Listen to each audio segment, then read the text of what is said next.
বেগুনের অক্টোপাস বানিয়ে একদম তাক লাগিয়ে দিয়েছি গাইস। আমি নিশ্চিত আপনারা বেগুন দিয়ে হাজার রকম রেসিপি তৈরি করলেও কখনো এই রেসিপিটা একবারের জন্য ট্রাই করেনি। এটা খেতে এত পরিমাণ স্বাদ ছিল। যদি একবার এই রেসিপিটা ট্রাই করেন, যখনই বেগুন দিয়ে কোনো কিছু বানানোর চিন্তা আপনাদের মাথায় আসবে, সাথে সাথে আপনারা এটা বানানোর জন্য প্রস্তুত হয়ে যাবেন, কারণ এটা অনেক আমি বাসার প্রত্যেকে এটা খেতে খুবই পছন্দ করবে। স্ন্যাক্স হিসাবে তো হইলে কোনো কথাই নেই।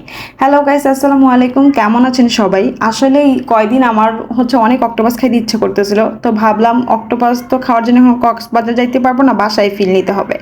ফ্রিজ খুলে দেখি কয়েকটা বেগুন একদম গড়াগড়ি খাচ্ছিল। ভাবলাম এই বেগুন দিয়ে আজকে আমি অক্টোপাসের ফিলটা বাসায় নিয়ে নেবো। যেই কথা সেই কাজ, ফ্রিজ থেকে বেগুনগুলোকে নামিয়ে সুন্দর করে পিলার দিয়ে আস্তে আস্তে খোসাগুলো ছাড়িয়ে নিয়েছি।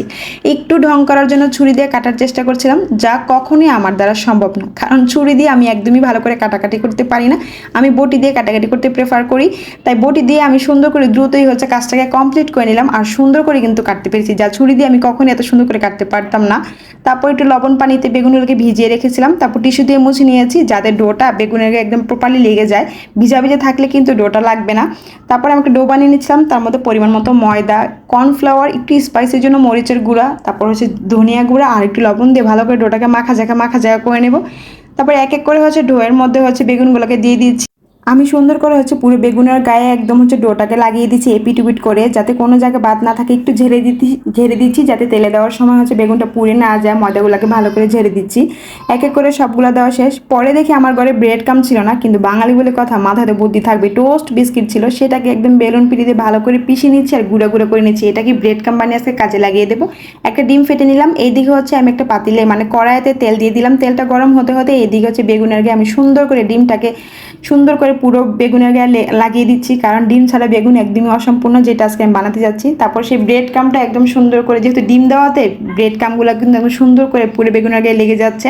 আমি একদম বেশি বেশি করে ব্রেড কাম দিচ্ছি, যাতে ক্রিস্পিটা খুব ভালো হয়। আর এক এক করে আমি সেই গরম তেলের মধ্যে ছেড়ে দিচ্ছি। আর বিশ্বাস করেন, যখনই তেলে দিয়েছি এত পরিমাণ, এত সুন্দর একটা স্মেল আসছে, স্মেলটা জাস্ট ওয়াও ছিল। বেগুন, তারপর বিস্কিটের অ্যান্ড ডিমের ফ্লেভার মিলে একটা অসাধারণ। আর কালারটা দেখেন কতটা সুন্দর এসেছে। আমার কিন্তু চামচ লাগেনি। বেগুনের যে ডাটা ছিল, ওই ডাটা ধরে আমি উল্টে পাল্টে নিচ্ছি। আর এই যে তার একটা সুন্দর যখনই কালার চলে এসেছে, তখনই আমি উঠিয়ে নিয়েছি, নাহলে কিন্তু পুড়ে যাওয়ার সম্ভাবনা আছে।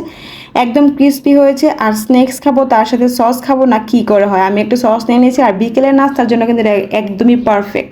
আর এখন খাওয়ার পালা। আর এটা খেতে এতটা টেস্ট, এতটা ইয়ামি ছিল, আমি তো ভাবতেছিলাম এত অল্প করে কেন আমি বানিয়েছি, আমার তো আরও বেশি করে বানানো উচিত ছিল।